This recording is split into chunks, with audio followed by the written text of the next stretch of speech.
નમસ્કાર દર્શક મિત્રો, આપની સાથે હું ભગવતી વિશાવડિયા અબ તક બુલેટિનમાં આપનું હાર્દિક સ્વાગત કરું છું। વિસ્તૃત સમાચારો જોતા પહેલા જોઈએ આજની મુખ્ય હેડલાઇન્સ। રાજ્યમાં શહેરી જનજીવન સુખાકારીને લઈ મુખ્યમંત્રીએ લીધો મહત્વપૂર્ણ નિર્ણય। ગુજરાતની 7 બેઠકો માટે કોંગ્રેસે કર્યા ઉમેદવારોના નામ જાહેર। રાજ્ય સરકાર દ્વારા વીજ ગ્રાહકોના હિતમાં મહત્વપૂર્ણ નિર્ણય। સમાચારો જોઈએ વિસ્તૃતમાં। મુખ્યમંત્રી ભૂપેન્દ્ર પટેલે રાજ્યના નગરોના સુઆયોજિત વિકાસને વેગ આપવા સાથે ભવિષ્યની વિકાસ સંભાવનાઓ ધ્યાને લઈને શહેરી જનજીવન સુખાકારી માટે 2 મહત્વપૂર્ણ નિર્ણયો કર્યા છે। મુખ્યમંત્રીએ મોરબી જિલ્લાના ટંકારા ગ્રામ પંચાયત સાથે 2 ગ્રામ પંચાયતોને એકત્રિત કરીને ટંકારા નગરપાલિકા બનાવવાની મંજૂરી આપી છે। આર્ય સમાજના સ્થાપક અને ક્રાંતિકારી સમાજ સુધારક મહર્ષિ દયાનંદ સરસ્વતીજીનું જન્મસ્થળ ટંકારા 22,000 જેટલી જનસંખ્યા ધરાવતું ગામ બની ગયું છે। ટંકારાના ઔદ્યોગિક વિકાસને ધ્યાનમાં રાખવા સાથે મહર્ષિ દયાનંદ સરસ્વતીજીની જન્મ જયંતિને 200 વર્ષ પૂર્ણ થવાના ઐતિહાસિક અવસરે ટંકારાને ગ્રામ પંચાયતમાંથી નગરપાલિકાનો દરજ્જો આપશે। ટંકારા ગ્રામ પંચાયત સાથે મોરબી જિલ્લાની અન્ય 2 ગ્રામ પંચાયતો આર્યનગર અને કલ્યાણપરને એકત્રિત કરીને આ નવી ટંકારા નગરપાલિકા કાર્યરત થશે। લોકસભાની આગામી ચૂંટણી માટે કોંગ્રેસ દ્વારા ઉમેદવારોના નામની બીજી યાદી જાહેર કરવામાં આવી છે, જેમાં ગુજરાતની 26 બેઠકો પૈકી 7 બેઠકો માટે ઉમેદવારોના નામ જાહેર કરાયા છે। કચ્છ, પોરબંદર, અમદાવાદ પૂર્વ, અમદાવાદ પશ્ચિમ, બારડોલી, વલસાડ અને બનાસકાંઠા બેઠક માટે ઉમેદવારોના નામ જાહેર કરવામાં આવ્યા છે। આગામી દિવસોમાં ગુજરાતની બાકી રહેલી 18 બેઠકો માટે ઉમેદવારોના નામ જાહેર કરવામાં આવશે। યુવાન, શિક્ષિત, સામાજિક અને રાજનૈતિક રીતે શ્રેષ્ઠ કામગીરી કરતા ઉમેદવારોની પસંદગી કરવા બદલ રાષ્ટ્રીય નેતૃત્વનો ગુજરાત પ્રદેશ કોંગ્રેસ સમિતિના પ્રમુખ અને સાંસદ શક્તિસિંહ ગોહિલે આભાર માનતા તમામ ઉમેદવારોને શુભકામનાઓ પાઠવી હતી અને જનતાના આશીર્વાદ મળશે તેવો વિશ્વાસ વ્યક્ત કર્યો હતો। રાજ્ય સરકાર દ્વારા વીજ ગ્રાહકોના હિતમાં મહત્વપૂર્ણ નિર્ણય લેવામાં આવ્યો છે। જાન્યુઆરીથી માર્ચ 2024માં વસૂલાત થનાર ફ્યુઅલ ચાર્જમાં 50 પૈસાનો ઘટાડો કરાયો છે। ફ્યુઅલ ચાર્જ હવે 3.35 પ્રતિ યુનિટથી ઘટીને 2.85 પ્રતિ યુનિટ રહેશે। આ નિર્ણયથી રાજ્યના અંદાજે 1.70 કરોડ ગ્રાહકોને જાન્યુઆરીથી માર્ચ 2024ના ત્રિમાસિક ગાળામાં આશરે 1,340 કરોડની બચત થશે। ઓક્ટોબરથી ડિસેમ્બરના ત્રિમાસિક ગાળા દરમિયાન રાજ્ય હસ્તકની વીજ વિતરણ કંપની દ્વારા ગ્રાહકો પાસેથી 3.35 પ્રતિ યુનિટનો ચાર્જ વસૂલ કરવામાં આવતો હતો। આંતરરાષ્ટ્રીય સ્તરે કોલસા અને ગેસના ભાવમાં ઘટાડાને પરિણામે એકંદરે વીજ ખરીદી ખર્ચમાં ઘટાડો થયો છે, જેને લઈને પાછલા ત્રિમાસિક ગાળાની સરખામણીએ ફ્યુઅલ ચાર્જ દરમાં ઘટાડો થયો છે। આથી જાન્યુઆરીથી માર્ચ 2024ના ત્રિમાસિક ગાળામાં આ ફ્યુઅલ ચાર્જ 3.35 પ્રતિ યુનિટથી ઘટીને 2.85 પ્રતિ યુનિટ વસૂલ કરવાનો થાય છે। વિદ્યાર્થીઓની શારીરિક અને બૌદ્ધિક ક્ષમતા સાથે કલાત્મક અભિવ્યક્તિ ખીલે તે માટે મારવાડી યુનિવર્સિટીના આંગણે ત્રિદિવસીય વાર્ષિક ઉત્સવ MU ફેસ્ટ 2024નો પ્રારંભ થઈ ચૂક્યો છે। કેન્દ્રીય મંત્રી પરસોત્તમ રૂપાલા દ્વારા આ કાર્યક્રમને ખુલ્લો મૂકવામાં આવ્યો હતો, જેમાં યુનિવર્સિટીના સ્થાનિક, રાષ્ટ્રીય અને આંતરરાષ્ટ્રીય 8,000થી અધિક વિદ્યાર્થીઓ સહભાગી બનશે। આ વર્ષે યોજાનાર વાર્ષિક ઉત્સવનું સમગ્ર આયોજન ફેકલ્ટી ઓફ એન્જિનિયરિંગ અને ટેકનોલોજીના સ્ટાફ અને વિદ્યાર્થીઓની આગેવાનીમાં કરવામાં આવ્યું છે, જેમાં 8 ફેકલ્ટીના મળીને કુલ 8,000થી અધિક વિદ્યાર્થીઓ વિવિધ ટેકનિકલ અને કલ્ચરલ સ્પર્ધાઓમાં ભાગ લઈને પોતાની બૌદ્ધિક ક્ષમતા, કલા અને કૌશલ્ય રજૂ કરશે। Myself, Professor R.B. Jadeja. I am working as a Pro Vice Chancellor of Marwadi University. આજે આપણે મારવાડી યુનિવર્સિટીના વાર્ષિક મહોત્સવ MU ફેસ્ટ 2024ના ઉદ્ઘાટન કરવા માટે કેબિનેટ મિનિસ્ટર ભારત સરકારના શ્રી માનનીય આદરણીય શ્રી પરસોત્તમભાઈ રૂપાલાના હસ્તે આપણા MU ફેસ્ટ 2024નું ઉદ્ઘાટન થયું। મારવાડી યુનિવર્સિટીમાં આજની તારીખે 12,000 વિદ્યાર્થીઓ અહીંયા દેશ વિદેશના સ્ટડી કરે છે। આ 12,000 વિદ્યાર્થીઓમાંથી 8,500 વિદ્યાર્થીઓએ આ MU ફેસ્ટ 2024માં ભાગ લીધેલો છે। મારવાડી યુનિવર્સિટીના વાર્ષિક મહોત્સવ MU ફેસ્ટ 2024નું આ વખતનું સંચાલન ફેકલ્ટી ઓફ એન્જિનિયરિંગ અને ટેકનોલોજી દ્વારા કરવામાં આવેલું છે। ફેકલ્ટી ઓફ એન્જિનિયરિંગ અને ટેકનોલોજીના અમારા respected principal doctor R.L. Jhala sir, doctor Rajesh Patel sir, doctor C.D. Parmar sir, doctor Ankur Bhogayata સરે આ આખા પ્રોગ્રામનું સંચાલન કરેલું છે અને આ પ્રોગ્રામ આજથી શરૂ થઈ અને 3 દિવસ સુધી કાર્યરત રહેવાનો। આમાં જુદા જુદા આપણે 85 પ્રોગ્રામ્સ ઇન્ક્લુડેડ છે, જેમાં technical event, non technical event, cultural event આ બધું જ સમાવેશ કરવામાં આવેલો છે। એટલે આ પ્રોગ્રામ જે છે મારવાડી યુનિવર્સિટીનો પ્રોગ્રામ છે। યુનિવર્સિટીના તમામ વિદ્યાર્થીઓને ધ્યાનમાં રાખીને આ પ્રોગ્રામ આખો ડિઝાઇન કરવામાં આવેલો છે. યસ, કલ્ચરલ પ્રોગ્રામ એ યુનિવર્સિટીનો આ પ્રોગ્રામનો એક ભાગ છે, એમયુ ફેસ્ટનો એક ભાગ જ છે. મારવાડી યુનિવર્સિટીમાં આજની તારીખે 52 કન્ટ્રીના વિદ્યાર્થીઓ અહીંયા સ્ટડી કરે છે અને 22 સ્ટેટના વિદ્યાર્થીઓ મારવાડી યુનિવર્સિટીમાં આજે અહીંયા સ્ટડી કરે છે. એટલે જુદા જુદા રાજ્યના જુદા જુદા દેશના કન્ટ્રીઓને ધ્યાનમાં રાખીને કલ્ચરલ પ્રોગ્રામનું આયોજન કરવામાં આવેલું. આ પ્રસંગે મારવાડી યુનિવર્સિટીના પ્રેસિડેન્ટ શ્રી કેતનભાઈ મારવાડી, મારવાડી યુનિવર્સિટીના વાઇસ પ્રેસિડેન્ટ શ્રી જીતુભાઈ ચંદારાણા અને ટ્રસ્ટી શ્રી ધ્રુવ મારવાડી સર પણ હાજર રહ્યા હતા અને એમના સહયોગથી જ આ એમયુ ફેસ્ટ 2024નું આખું આયોજન કરવામાં આવેલું છે. ગીર ગંગા પરિવાર ટ્રસ્ટ દ્વારા પાણી બચાવો અભિયાનનું કામ ચાલી રહ્યું છે. તેના ભાગ સ્વરૂપે અત્યાર સુધીમાં 135 થી વધુ ચેકડેમો ઊંડા ઊંચા રિપેરિંગ તેમજ નવા બનાવેલા છે. તેમજ ટ્રસ્ટનો 11,111 ચેકડેમ બનાવવાનો સંકલ્પ છે. સૌરાષ્ટ્રની ધરતી પથરાળ અને ડુંગરાળ છે. વરસાદ તો ઘણો પડે છે, પરંતુ વરસાદી પાણી દરિયામાં વહી જાય છે. તે પાણીને રોકવા માટે ગીર ગંગા પરિવાર ટ્રસ્ટ કાર્યરત છે. હાલ બેંગ્લોર સિટી મોટા જળ સંકટનો સામનો કરી રહી છે, ત્યારે સૌરાષ્ટ્રની હાલત તેવી ન થાય તેના માટે લોકોમાં જાગૃતતા આવે અને વધારેમાં વધારે પાણીનું સ્ટોરેજ કરી શકાય તે અંગેની તેમજ સંસ્થા અંગેની વિસ્તૃત માહિતી માટે રાજકોટ સર્કિટ હાઉસ સાદાબાગ પાસે પ્રેસ કોન્ફરન્સ યોજાઈ હતી.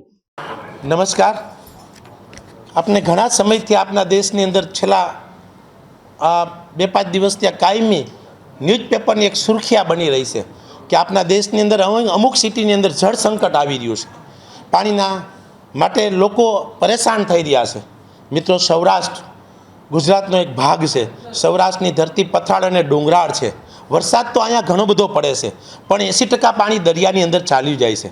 આ પાણીને જો રોકવું હોય તો એક માત્ર ઉપાય હોય તો ચેકડેમ. આ વધારેમાં વધારે ચેકડેમો બનવા જોઈએ, ઊંડા ઉતારવા જોઈએ, તૂટેલો એને રિપેરિંગ કરવા જોઈએ. જરૂર બને ત્યાં નવા લોકેશનમાં નવી વ્યવસ્થા થવી જોઈએ. આ કાર્યને વેગ આપવા માટે ગીર ગંગા પરિવાર ટ્રસ્ટ છેલ્લા 2 વર્ષ ત્યાં સંઘર્ષ કરી રહી છે. હાલ અમે 135 કરતાં પણ વધારે નાના મોટા ચેકડેમો ઊંડા ઊંચા રિપેરિંગ તેમજ નવા બનાવેલા છે. સૌરાષ્ટ્રની અંદર 11,111 ચેકડેમ બનાવવાનો આ સંસ્થાએ સંકલ્પ કરેલો છે. સૌરાષ્ટ્રમાં વરસાદનું જે પણ પાણી પડે છે એનું એક પણ ટીપું દરિયામાં ન જાય ત્યાં લગીનો સંઘર્ષ કરવાનો અમે સંકલ્પ કર્યો છે. હાલ અત્યારે જોઈએ તો રાજકોટ સૌરાષ્ટ્રનું હબ કહેવામાં આવે છે અને રાજકોટ અત્યારે પીવા માટે પાણી નર્મદા ઉપર નિર્ભર છે. આપણે ઇતિહાસમાં ઘણી વખત જોયું છે કે ઇતિહાસની અંદર ઘણી વખત આપણે દુષ્કાળ પડ્યો છે. ન કરે નારાયણને કોઈ પણ કારણોસર જો નર્મદાનું પાણી સૌરાષ્ટ્રને ન મળે તો આપની હાલત શું થઈ શકે. અને નર્મદાનું પાણી સૌરાષ્ટ્રમાં પહોંચાડવું પણ ઘણું બધું ખર્ચાળ છે. તો સ્વયં લોકો જાગૃત થઈ અને વરસાદનું જે આપનું અમૃત જેવું પાણી આપને મળી રહ્યું છે એને લોકોએ જાગૃત થઈ અને બચાવવું જોઈએ. આ પાણીનો સ્ટોરેજ થાય એના માટે દરેકે પ્રયત્ન કરવો જોઈએ.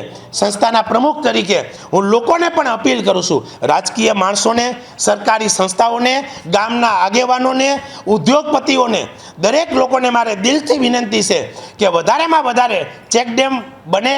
સામાજિક કાર્ય તો બધા વધારે જ કરે છે, પરંતુ એક કામના વધારે એડ કરી અને પાણીમાં બધા જો મહેનત કરશે તો આપણે જે દુષ્કાળના સમયમાં જે મુશ્કેલી રાજકોટને પણ એક વખત ટ્રેન્ડથી પાણી દેવામાં આવેલું છે, જો આવો સમયને ફરીથી ન લઈ આવવો હોય તો દરેક લોકોએ જાગૃત થવું જોઈએ.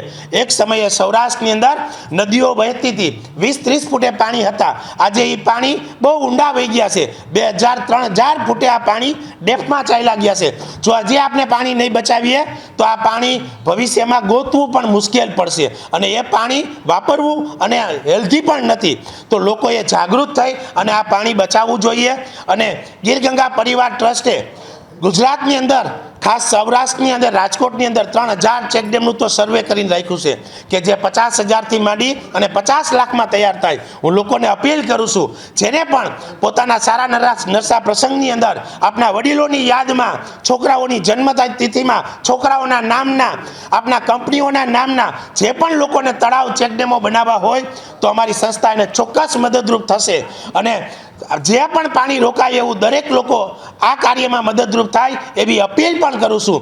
આજે પ્રેસ કોન્ફરન્સ દ્વારા હું મીડિયાને પણ અપીલ કરું છું. આ લોક પ્રકૃતિ અને જીવ દયાનું કામ છે, કારણ કે પાણી છે તો સમૃદ્ધિ છે, પાણી છે તો પ્રકૃતિ છે. આ કાર્યમાં વધારેમાં વધારે મીડિયા મદદરૂપ થાય છે, પણ હજી એવું કાંઈક મીડિયા કરી બતાવે કે લોકોની અંદર સારી અવેરનેસ આવે અને દરેક લોકોની અંદર જાગૃતિ આવે અને આ કામની અંદર મહત્વ વધારેમાં વધારે કામ કરે. રાજકોટ જિલ્લાની અંદર જોઈએ તો નાના મોટા 11 તાલુકાના 594 ગામની અંદર 20,000 કરતાં પણ નાના મોટા ચેકડેમ અને તળાવો જે તે સમયે બનેલા હશે, પણ હાલ એની અંદર ક્યાંક માટી પુરાયેલી છે, ક્યાંક કોઈક જર્જરિત છે, કારણ કે ઘણો બધો સમય થયો છે. એટલે લોકોએ હવે જાગૃત થઈ અને આને ડિપ્ટિંગનું કામ કરવું જોઈએ. હાલ સરકારે ગઈ 4 તારીખે જ સુજલામ સુફલામ યોજના લાગુ કરી છે. જે પણ લોકો આને સમજી શકે તો અત્યારે 30/5 લગી દરેક લોકો પોતાના ગામની અંદર સ્વખર્ચે પણ ડેમ ઊંડા ઉતારી શકે છે. હાલ ગીરગંગા પરિવાર ટ્રસ્ટ દ્વારા 135 ડેમનું કામ અમે લોકોએ પૂર્ણ કરેલ છે. ભારત અને વિશ્વભરમાં કિડનીના રોગોનું પ્રમાણ ગંભીર રીતે વધતું જાય છે. કિડનીના રોગો અંગે જનજાગૃતિ માટે વિશ્વના 100થી વધુ દેશોમાં 14 માર્ચ ગુરુવારે વિશ્વ કિડની દિવસ ઉજવવામાં આવશે. કિડની એજ્યુકેશન વેબસાઇટ તે વિશ્વભરના લોકોને તેમની માતૃભાષામાં માહિતી આપે છે. આ સ્લોગનને પૂર્ણ કરતી એકમાત્ર વેબસાઇટ છે જ્યાં વિશ્વના 100થી વધુ કિડની નિષ્ણાતો દ્વારા તમારી કિડની બચાવો પુસ્તક તૈયાર કરવામાં આવ્યું છે, જેમાં 40 ભાષામાં કિડની અંગે સંપૂર્ણ માહિતી વેબસાઇટના માધ્યમ દ્વારા નિઃશુલ્ક આપતી હોવાના કારણે આ વેબસાઇટનો લાભ વિશ્વભરના લોકો દુનિયાના કોઈપણ ખૂણેથી મફત લઈ શકે છે. રાજકોટના વરિષ્ઠ કિડની નિષ્ણાત ડોક્ટર સંજય પંડ્યા અને વિશ્વના 100થી વધુ કિડની નિષ્ણાતો દ્વારા તૈયાર કરવામાં આવ્યું છે. આ અંગે વધુ વિગતો નેફ્રોલોજિસ્ટ ડોક્ટર સંજય પંડ્યાએ અબ તક મીડિયા હાઉસની મુલાકાત લઈ પૂરી પાડી હતી. હું ડોક્ટર સંજય પંડ્યા રાજકોટમાં છેલ્લા 35 વર્ષથી કિડની સ્પેશિયાલિસ્ટ તરીકે પ્રેક્ટિસ કરું છું અને આવતીકાલે વર્લ્ડ કિડની દિવસ છે.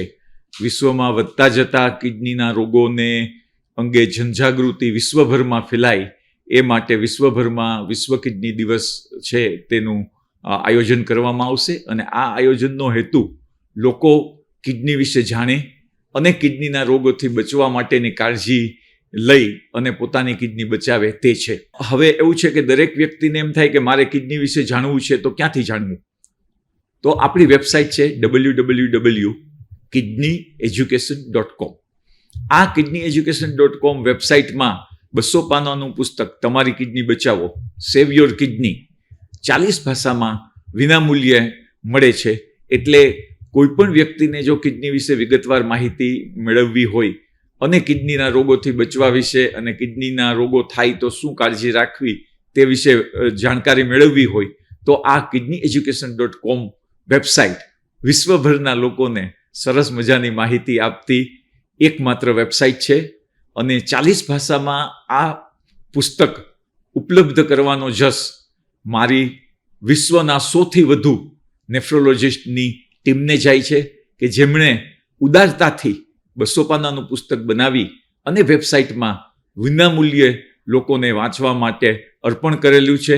નમન છે આવા મારા 100થી વધુ કિડની સ્પેશિયાલિસ્ટ સાથીદારોને કે જેમણે આ ઉમદા કાર્યમાં પોતાનું યોગદાન આપ્યું છે. હવે કિડની ફેલિયર છે એ એના બે મુખ્ય કિડનીના જુદા જુદા રોગોમાં કિડની ફેલિયર છે એ સૌથી વધુ જોખમી છે અને કિડની ન સુધરી શકે તે રીતે બગડે તેવા રોગને ક્રોનિક કિડની ફેલિયર કહેવામાં આવે છે. આ ક્રોનિક કિડની ફેલિયર જે રોગ છે તે રોગમાં ધીરે ધીરે બંને કિડની બગડે છે અને વધુ બગડે ત્યારે ડાયાલિસિસ ટ્રાન્સપ્લાન્ટ કરવું પડે એવું બને છે. ડાયાબિટીસ, બ્લડ પ્રેશર આ રીતે કિડની બગડવાના સૌથી વધુ મુખ્ય કારણો છે અને આ રોગના ચિહ્નોમાં સોજા ચડવા, શ્વાસ ચડવો, લોહીમાં ફિકાસ આવવી, નાની ઉંમરે બ્લડ પ્રેશરમાં વધારો થવો અને વધુ કિડની બગડે ત્યારે ઉલટી, ઉબકા, હિમોગ્લોબિન ઘટવું વગેરે ચિહ્નો જોવા મળે છે. બહુ જ સાદી વાત કરીશ તો કોઈ પણ વ્યક્તિ બ્લડ પ્રેશર ચેક કરાવે, યુરિન ટેસ્ટ કરાવે તો યુરિનમાં પ્રોટીન હોય, બ્લડ પ્રેશર વધારે હોય અને લોહીમાં ક્રિએટિનિનની તપાસ કરાવે તો ક્રિએટિનિનની માત્રા જો વધારે હોય તો કિડની ફેલિયર છે એ સૂચવે છે. આમ દરેક વ્યક્તિએ એ જાણવું જરૂરી છે કે જેમ ડાયાબિટીસ છે કે નહીં, કેટલું છે એ જાણવા માટે આપણે બ્લડ શુગર કરીએ છીએ તે જ રીતે કિડનીની કાર્યક્ષમતા માટે સિરમ ક્રિએટિનિન, લોહીમાં ક્રિએટિનિનની તપાસ તે એક અગત્યની તપાસ છે. હવે એક બહુ જ અગત્યના સંશોધન વિશે આપની સાથે વાત કરીશ કે કિડની ફેલિયરના 80થી 90% લોકોને ચિહ્નો એટલા ઓછા હોય છે કે પોતાના રોગનું નિદાન છે એ સમયસર થતું નથી અને આ જ કારણસર દર વર્ષે 40 વર્ષની ઉંમર બાદ એક વખત જો બ્લડ પ્રેશર માપવામાં આવે, યુરિન ટેસ્ટ, બ્લડ શુગર અને ક્રિએટિનિન કરવામાં આવે તો આ રોગ છે એ ઉગતો જ શરૂઆતના તબક્કે જ એનું નિદાન થઈ શકે અને સારવાર કરવામાં આવે તો આ રોગથી આપણે ચોક્કસ બચી શકીએ. શરૂઆતના નિદાનની સારવારથી રોગ હોવા છતાં વર્ષો સુધી, લાંબો સમય સુધી તબિયત છે એ સ્વસ્થ રાખી શકીએ. રાજકોટમાં ત્રિકોણબાગ ખાતે સિટી બસ ડ્રાઈવર અને રિક્ષા ચાલક વચ્ચે મારામારી થઈ હતી. તમામ સિટી બસ રોડ પર મૂકી ટ્રાફિક જામ કર્યો હતો. સમગ્ર મામલા અંગે વાત કરીએ તો ત્રિકોણબાગ સિટી બસના પાર્કિંગમાં રિક્ષા પાર્ક કરી હતી, જેને લઈ સિટી બસ ડ્રાઈવર અને રિક્ષા ચાલક વચ્ચે ઉગ્ર બોલાચાલી થઈ હતી. ત્યારબાદ બંને વચ્ચે મારામારી થઈ હતી, જેમાં સિટી બસના સીસીટીવી કેમેરા તોડ્યા હતા, જેને લઈ સિટી બસના ડ્રાઈવરોએ કહ્યું હતું કે રિક્ષા ચાલકોનો કાયમીનો ત્રાસ હોય છે. પોલીસ અમારી ફરિયાદ લે તો હડતાલ સમેટવામાં આવશે.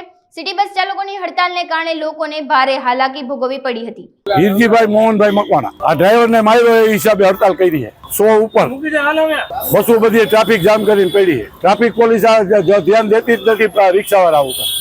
મોટરસાઇકલને દંડ કરે, આ મોટરવાળાને દંડ કરે તો રિક્ષાવાળાએ શું કર્યું કે દંડ નથી લેતા? અહીંયા હોર્ન માર્યો એમાં ત્રિકોણબાગે આપણે જે પાર્કિંગ બસનું હોય એમાં રિક્ષા ખાલીનું ઉપર દાદાગીરી. રિક્ષાવાળો એક જ હતો અને બસની અંદર ઘરીને માર્યો. એમાં સીસી કેમેરા છે બસની અંદર, એ દેખાડશે. આ બસ સ્ટોપ ઉપર ન હોવા જોઈએ કોઈ, બસ સ્ટોપ ઉપર રિક્ષાવાળા. સૌરાષ્ટ્રમાં ઘોડા આવે તે પહેલા જ સૌરાષ્ટ્ર યુનિવર્સિટીના તબેલાને તાળા લાગ્યા છે. સૌરાષ્ટ્રની ઓળખ સમા કાઠિયાવાડી અશ્વના સંવર્ધન, સંશોધન અને તાલીમ માટેનો પ્રોજેક્ટ હતો. 51 લાખની ગ્રાન્ટમાંથી પ્રોજેક્ટ માટે શેડ, ફેન્સિંગ, સંપ, ઓફિસ તૈયાર કરવા 20 લાખ ખર્ચ કર્યો હતો. આ અંગે કોંગ્રેસ અગ્રણી દ્વારા જ્યારે આરટીઆઈ કરવામાં આવી ત્યારે આરટીઆઈમાં ખુલાસો થયો હતો કે 2010-11માં સૌરાષ્ટ્ર યુનિવર્સિટીમાં કાઠિયાવાડી અશ્વની ઐતિહાસિક બાબતો પર સંશોધન પ્રોજેક્ટ માટે ₹50.65 લાખની ગ્રાન્ટ ફાળવવામાં આવી હતી, જેમાંથી 20,10,522નો ખર્ચ થયેલો છે અને ગાંધીનગર સ્થિત પશુપાલન નિયામકની કચેરીની સૂચના અનુસાર 30,54,478 જમા કરવામાં આવ્યા હતા. આ મહત્વલક્ષી પ્રોજેક્ટ ફરી શરૂ કરાવવા વિદ્યાર્થીઓ દ્વારા માંગ કરવામાં આવી છે. રાજ્ય સરકારના તત્કાલીન મુખ્યમંત્રીએ 2010-11માં કાઠિયાવાડી અશ્વના ઐતિહાસિક બાબતોને લઈને સૌરાષ્ટ્ર યુનિવર્સિટીને 51 લાખ રૂપિયાની ગ્રાન્ટ આપી હતી ને આ ગ્રાન્ટનો ઉપયોગ 2017 સુધીમાં કરી લેવાનો હતો. પરંતુ જે તે સમયના સત્તાધીશોએ 2017 સુધી આ પ્રોજેક્ટ હાથ જ ન ધર્યો હોવાથી રાજ્ય સરકારના પશુપાલન વિભાગે 2017માં યુનિવર્સિટીને પત્ર લખ્યો કે ભાઈ આ ગ્રાન્ટ વ્યાજ સહિત તમે પરત કરો. ત્યારે યુનિવર્સિટીના સત્તાધીશો સફાળા જાગ્યા અને તાત્કાલિક ઘોડાના શેડ ઊભા કરી દીધા. મહત્વની બાબત એ છે કે ખાલી શેડ ઊભા કરી દીધા, નો ઘોડા આવ્યા, નો ઘાસ આવ્યું. 20 લાખ રૂપિયા ઘોડાના નામે સત્તાધીશો ચડી ગયા એવું સ્પષ્ટપણે કહી શકાય.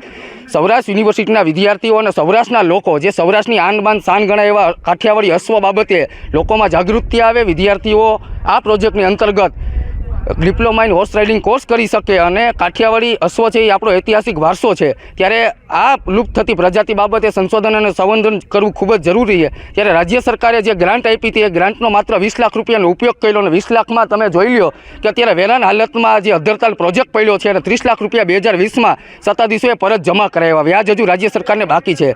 શરમજનક બાબત એ છે કે રાજ્ય સરકાર વિદ્યાર્થી હિતલક્ષી તમને ગ્રાન્ટો આપે, તમે સમયસર ઉપયોગ ન કરી શકો અને ગ્રાન્ટ ફરીથી જમા કરાવવી પડે. તમે માત્ર ને માત્ર ખોટા જાહેરાતો કરી દો કે 100 કરોડની ગ્રાન્ટ મળી, 50 કરોડની ગ્રાન્ટ મળી, પરંતુ તેનું અનુકરણ તો થવું જોઈએ ને. કોઈ પણ સરકારી ગ્રાન્ટ મળે તો એના માટે કોઈ સમય મર્યાદા હોય, એ સમય સુધીમાં તમારે ગ્રાન્ટનો ઉપયોગ કરવામાં આવે. ખરેખર સૌરાષ્ટ્રનું હૃદય સમ્રાટ અવળી મોટી યુનિવર્સિટી છે, અહીંયા બહુ વિશાળ કેમ્પસ છે. ત્યારે જસદણના સ્ટેટે કીધેલું કે જે આ પ્રોજેક્ટ છે એ હોર્સ રાઇડિંગ માટે બેસ્ટ લોકેશન છે અને વિદ્યાર્થીઓ આનો ખૂબ જ ભરપૂર ઉપયોગ કરી શકશે. પરંતુ સત્તાધીશોની અણાવડત અને દાનત ન હોવાને કારણે આ પ્રોજેક્ટ હાવ અધરતાલ પડ્યો છે અને અહીંયા માત્ર ને માત્ર આ પ્રોજેક્ટની અંદર તમે શેડમાં હાલત જોઈએ છે, વેરાન હાલતમાં છે. અહીંયા માત્ર દારૂની મહેફિલો જ થાય છે. એટલે શિક્ષણ જગત માટે ખૂબ જ શરમજનક બાબત કહેવાય કે અવળી મોટી યુનિવર્સિટી પાસે અવળું મોટું કેમ્પસ હોય ત્યારે તમને રાજ્ય સરકાર ગ્રાન્ટ આપે, તમે ગ્રાન્ટ વાપરી ન શકો અને જે ગ્રાન્ટ વાપરી એમાંય ભ્રષ્ટાચાર.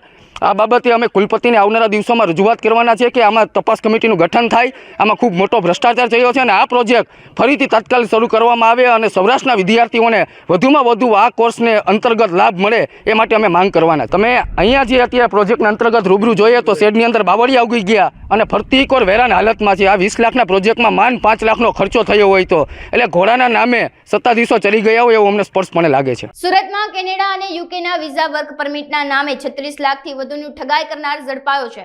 અડાજણ પોલીસે કૃપા એજન્સીના સંચાલક ભાવેશ ચૌહાણની ધરપકડ કરી છે. ભાવેશ ચૌહાણ અને તેના ભાઈ કલ્પેશ ચૌહાણે 24 થી વધુ લોકો સાથે ઠગાઈ કરી છે. યુકે અને કેનેડાના સ્ટુડન્ટ વિઝા તેમજ વર્ક પરમિટના નામે 36 લાખથી વધુની ઠગાઈ કરી હતી. પોલીસે આરોપીને ઝડપી લઈ વધુ તપાસ હાથ ધરી છે. ત્યારે હજુ પણ વધુ લોકોના નામ સામે આવે તેવી આશંકા વ્યક્ત કરવામાં આવી છે. અડાજણ પોલીસ સ્ટેશનમાં એક વર્ક વિઝા પરમિટ આપવાના બહાને લોકોની સાથે ઠગાઈ કરેલ હોવાનો ગુનો અગાઉ દાખલ થયેલો છે. એની અંદર અગાઉ આરોપી કલ્પેશ અરવિંદભાઈ ચૌહાણ નાઓને અટક કરેલ છે.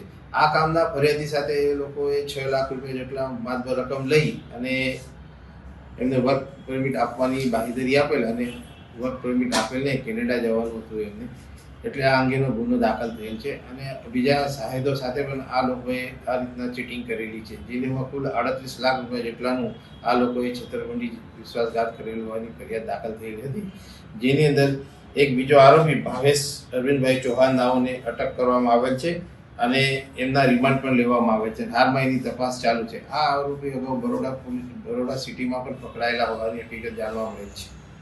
આ લોકો પાસેથી જાહેરાત કરીને ભાઈ અમે કેનેડાનો વર્ક પરમિટ વિઝા કરી આપીશું એમ કરી અને લોકો પાસેથી પૈસા લઈ અને એની પ્રોસિજર કરવાના બહાને એમના પાસેથી પૈસા ભેગા કરી લેતા હતા અને પછી એમને વર્ક વિઝા કે વર્ક પરમિટ કંઈ આપેલ નથી. સ્વામિનારાયણ સંપ્રદાય આખા વિશ્વમાં ખ્યાતિ ધરાવે છે. તેમાં વડોદરાના સાવલી તાલુકાના ભાદરવા ગામમાં પણ વડતાલથી પધારેલા નુગેન્દ્ર પ્રસાદ મહારાજનું સ્વાગત ભાદરવા સ્ટેટના કુંવર જયદીપસિંહ વાઘેલા દ્વારા ફુલહાર પહેરાવી કરવામાં આવ્યું હતું. ત્યારબાદ બસ સ્ટેન્ડથી અંબાજી મંદિર સુધી શોભાયાત્રા યોજાઈ હતી, જેમાં સૌ નાના મોટા ભક્તો આ શોભાયાત્રામાં હાજર રહ્યા હતા.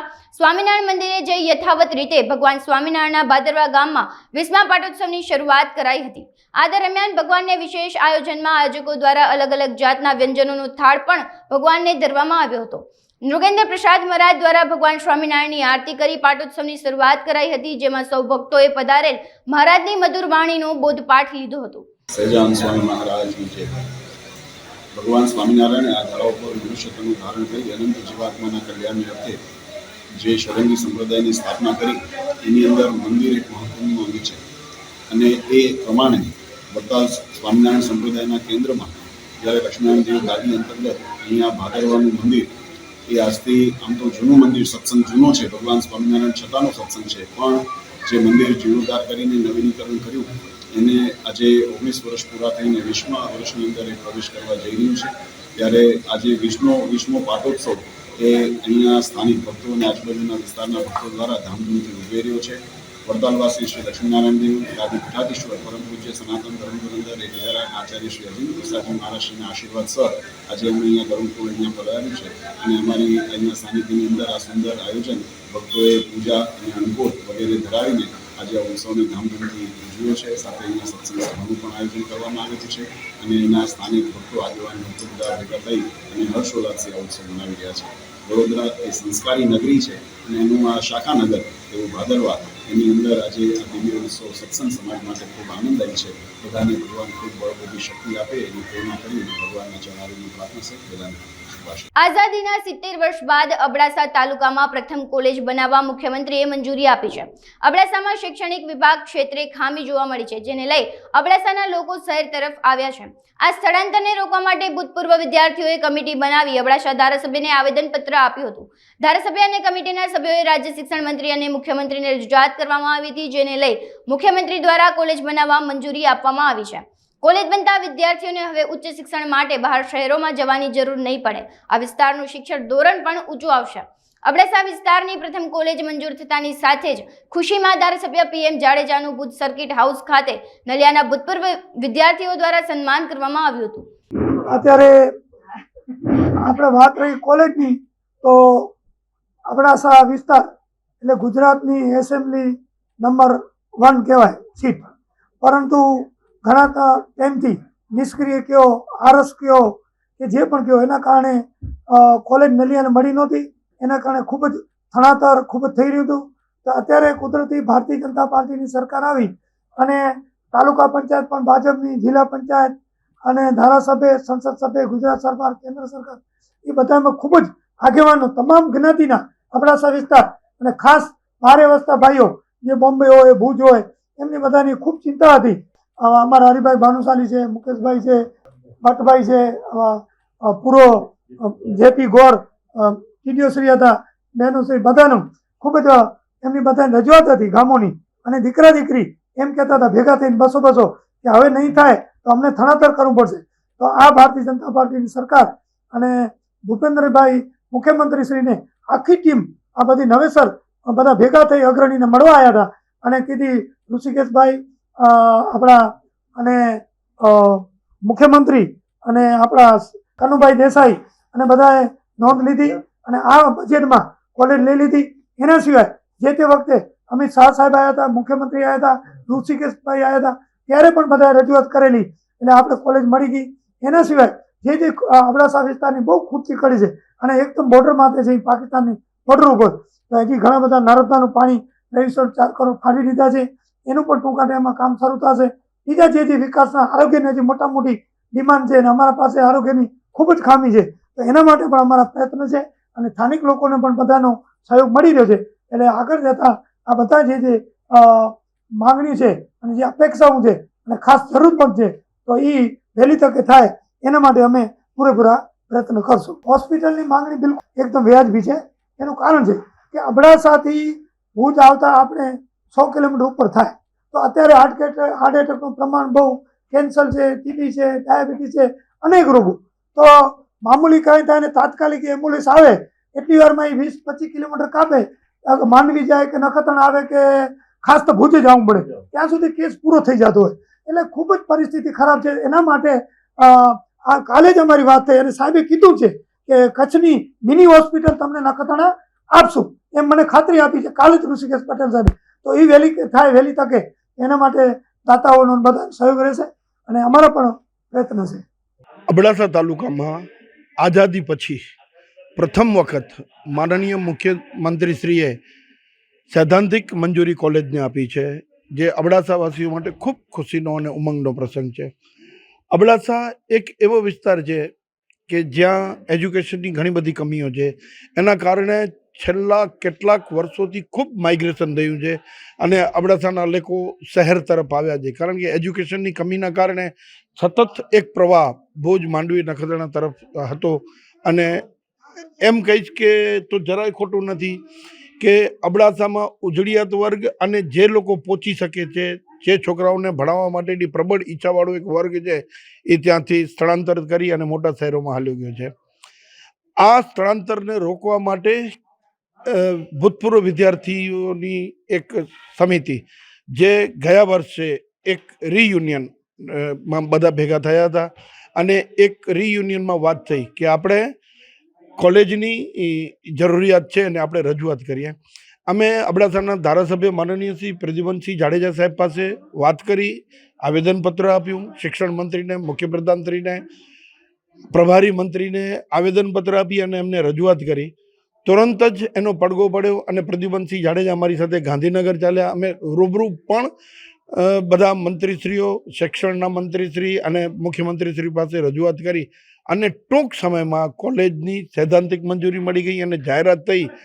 આખો અબડાસા પંથક એક ખુશીના માહોલમાં છે. અમે ભારતીય જનતા પાર્ટી, અબડાસા વિભાગના ધારાસભ્ય, આ વિસ્તારના સંસદ સભ્ય અને તમામે તમામ પદાધિકારીઓનો સાચા હૃદયથી આભાર વ્યક્ત કરીએ છીએ. અબડાસાનો વિકાસનો પાયો હવે શરૂ થશે એમ કહીશ તો એમાં કશું જ ખોટું નથી, કારણ કે શિક્ષણ વગર બધું જ ઓછું છે.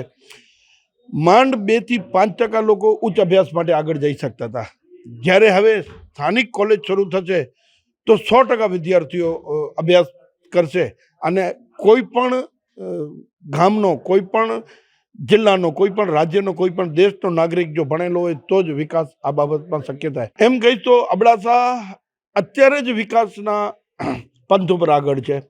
ટૂંક સમયમાં બ્રોડગેજ આવી જશે એવા અણસાર દેખાય છે અને ખૂબ કામ ચાલુ છે. નર્મદાનું પાણી પીવા માટે નહીં પણ ખેડૂતોને મળશે તો 100% માઇગ્રેશન અટકી જશે, કારણ કે અબડાસાની જમીનમાં એમ કહેવાય છે કે માથા ઉગે એવી જમીન છે, પરંતુ પાણી નથી. દુષ્કાળના કારણે ખેતરો અને માણસો ઘણા બધા માઇગ્રેશન થઈ ગયું છે અને ઉદ્યોગો જમીન લઈ લેતા હોય છે. ઘણા બધા ખાણ ખનીજને લીધે પણ જમીનોનું મતલબ કે ફળદ્રુપ જમીન ઓછી થતી હોય છે. જો 100% પાણી આવી જશે તો ઉદ્યોગકારો કે જે બીજા નાના મોટા જે લાઇમસ્ટોન છે કે બોક્સાઇટ છે કે એમાં જમીન નહીં જાય અને એમાં પાક ખેડૂત લણતો થઈ જશે અને જમીન વેચશે એના કરતાં વધુ એની આવક થશે. એટલે નર્મદાનું પાણી ખૂબ અગત્યનું છે. આ એક મોટી એક વિકાસની કડી થઈ જશે જો નર્મદાનું પાણી આવી જશે. જ્યાં સુધી કેનાલથી પાણી ન આવે ત્યાં સુધી જે લિંક યોજના છે સરકારશ્રીની કે બધા ડેમો તળાવોને નર્મદાના પાણીથી ભરી દેવા, જો આ પણ પ્રાથમિક તબક્કે શરૂ થઈ જશે તો પણ ખેડૂતો માટે આશીર્વાદરૂપ બનશે.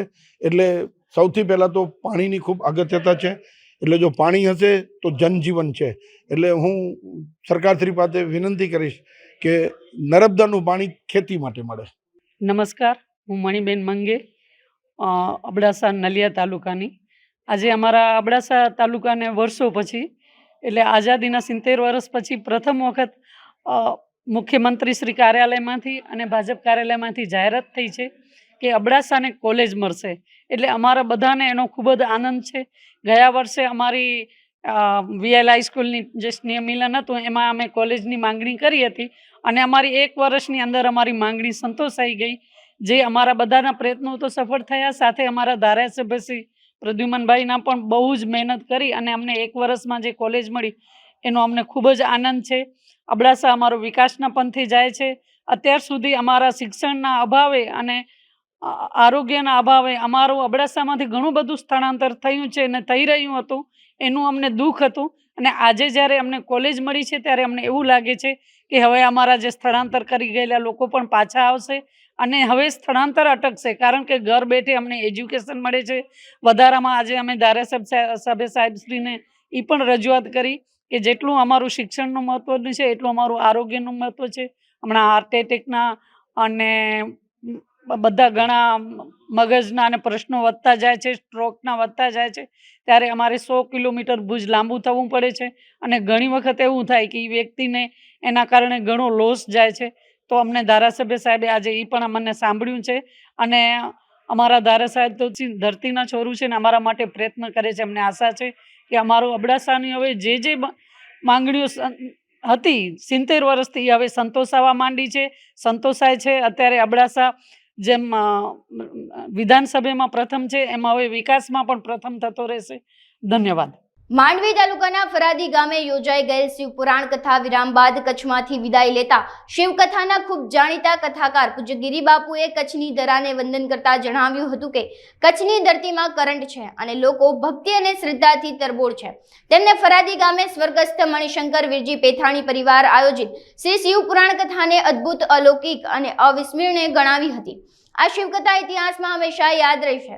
મંડપ ફરતે 12 જ્યોતિર્લિંગની આબેહૂબ પ્રતિકૃતિ વર્ષો સુધી લોકોના દિલો અને દિમાગમાં રહેશે. જે લોકો 12 જ્યોતિર્લિંગના દર્શન નથી કરી શકતા તે અહીં આવીને કરી શકે છે. 12 જ્યોતિર્લિંગના મંદિરની પ્રતિકૃતિ નિહાળી ધન્યતા અનુભવું છું તેવું શ્રી ગિરિબાપુએ જણાવ્યું હતું. ગિરિબાપુના મુખારવિંદે શ્રી મહાશિવકથાનું આયોજન મણિશંકર વીરજી પેથાણી પરિવારે ખૂબ જ ભાવપૂર્વક કર્યું. ખૂબ હૃદયથી, દિલથી આ કથાનું આયોજન કરવામાં આવ્યું, જેમાં આપ સૌ જાણો છો તેમ કે 12 જ્યોતિર્લિંગની આબેહૂબ પ્રતિકૃતિઓ અને સાથે બદ્રીનાથ મંદિર વિષ્ણુ ભગવાનનું એની પ્રતિકૃતિ અહીં રાખવામાં આવી, બનાવવામાં આવી. એક એવા ઉમદા ભાવ સાથે કે દરેક લોકો આ મંદિરના દર્શન કરી શકે અને ધન્યતા અનુભવે.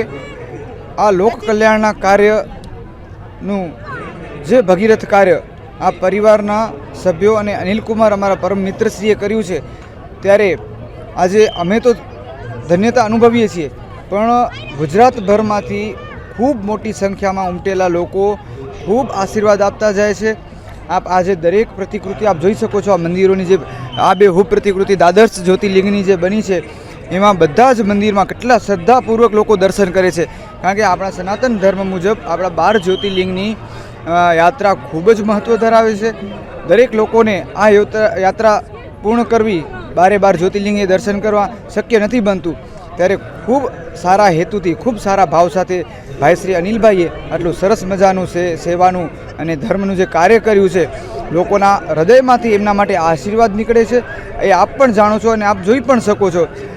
છેલ્લા 3 દિવસથી 1 લાખ ઉપરની સંખ્યા દરરોજ માટે દર્શનાર્થીઓ અહીં દર્શનનો લાભ લે છે. ગઈકાલે એ આંકડો રેકોર્ડ બ્રેક 1.5 લાખની ઉપર ટપી ગયો એક જ ટાઈમ ઉપર 70,000 લોકોએ શ્રી મહાપ્રસાદનો લાભ લીધો. તો આ સરસ મજાનું જે સુંદર આયોજન થયું છે ત્યારે ફરાદી ગામ તો ખરું જ, પણ માંડવી તાલુકો, આજુબાજુનો વિસ્તાર, આખો વિસ્તાર અહીંનું પવિત્ર બની ગયું છે, શિવમય બની ગયું છે. ખાસ મુદ્દાની વાત તો એ છે કે આ પંડાલમાં અનેક મોબાઈલ જડ્યા, સોનાની વસ્તુ મળી, મોબાઈલ અને ચાંદીના પટ્ટા મળ્યા, એવી પર્સ વોલેટો મળી. એ લોકો સામેથી આપી જાય છે કે ભાઈ આ અમને વસ્તુ મળી છે અને જેમની પણ હોય એમને ખાતરી આપી દેજો. તો આ એનાથી વધારે શું સારી વાત કહેવાય કે આખો વાતાવરણ શિવમય બની ગયું છે, અલૌકિક અને દિવ્ય વાતાવરણ બની ગયું છે. અહીં લોકો આવી ગયા પછી શાંતિનું અનુભૂતિ કરતા હોય છે. અને આપ જોઈ શકો છો કે જ્યાં સુધી રાત્રે 11-12 સુધી લાઇટો બંધ ન થાય ત્યાં સુધી લોકો અહીંથી પોતાનું સ્થાન નથી છોડતા હોતા, એટલો ભાવ વિભોર થઈ જાય છે. ત્યારે ખરેખર આ આયોજન માટે હું અનિલભાઈ અને એમને સમગ્ર મણિશંકર વીરજી પેથાણી પરિવારને અમે હૃદયથી બિરદાવીએ છીએ. અને ખાસ એક વાત કહું તો આ કાર્યક્રમને સફળ બનાવવા માટે 175 સ્વયંસેવક ભાઈઓ અને બહેનોએ જે દિવસ રાત મહેનત કરી છે એને હું નતમસ્તક વંદન કરું છું. અમારી ટીમના દરેક સાથી મિત્રે, એ ચાહે ટ્રાફિકની સમસ્યા હોય કે ટ્રાફિક વિભાગ સોંપેલો હોય, મંદિરનો વિભાગ સોંપેલો હોય, રસોડાનો વિભાગ સોંપેલો હોય, સફાઈનો વિભાગ સોંપેલો હોય, સિટિંગની વ્યવસ્થા ગોઠવેલી હોય, મંડપમાં વ્યવસ્થા ગોઠવેલી હોય, વ્યાસપીઠ ઉપરની વ્યવસ્થા હોય, દરેક એક કાર્યકરે જાણો કે એ પોતે આયોજન કરી રહ્યો છે, એટલો ઉત્સાહપૂર્વક, એટલો પોતાની જવાબદારી સમજી અને જે હૃદયથી આ બધા જ ભાઈ બહેનોએ જે કામ કર્યું છે એ દરેક, કારણ કે 175ની સંખ્યા છે, એટલે હું કોઈ વ્યક્તિગત નામ નથી લેતો, પણ ખરેખર આ 175 અમારા સ્વયંસેવકોના માતા પિતાને અને એમને હું હૃદયથી વંદન કરું છું કે આજે એક ઇતિહાસ લખાણો છે કે આજે 12 જ્યોતિર્લિંગના મંદિર, બદ્રીનાથનું મંદિર, અને જે લોકોએ અહીં દર્શન કરી અને ધન્યતા અનુભવી છે એમના હૃદયમાંથી જે આશીર્વાદ મળ્યા છે એના આપ સૌ પણ ભાગીદાર છો. ત્યારે જે અહીં અમને સહયોગી બન્યા છે, એ ચાહે પોલીસ સ્ટાફ હોય, તમે પત્રકાર મિત્રો હો, કારણ કે ઇલેક્ટ્રિક મીડિયા અને પ્રિન્ટ મીડિયાએ પણ જેટલી જે સરસ મજાની નોંધ લીધી છે એ પણ તમે તમારી ફરજ સમજીને, એક આયોજનનો ભાગ સમજીને, તમે પોતે પણ આયોજક છો એવી રીતના તમે જે કવરેજ લીધું છે, અમે તમારા પણ આભારી છીએ. ફાયર બ્રિગેડ હોય, માંડવી નગરપાલિકા હોય, ગ્રામ પંચાયત હોય, અમે દરેક સંસ્થાઓનો, દરેક વિભાગનો, દરેક તંત્રનો અને ખાસ સ્નેહીજનો, ગ્રામજનો, દરેક સમાજમાંથી આવેલા આગેવાનો, 18 વર્ણનો હું આ સ્થળેથી આ પરિવાર વતી હૃદયપૂર્વક આભાર માનું છું. જૂનાગઢમાં ભેસાણ તાલુકાના ગડચ ગામે હત્યાની ઘટના સામે આવતા સમગ્ર પંથકમાં ભારે ચકચાર મચી છે.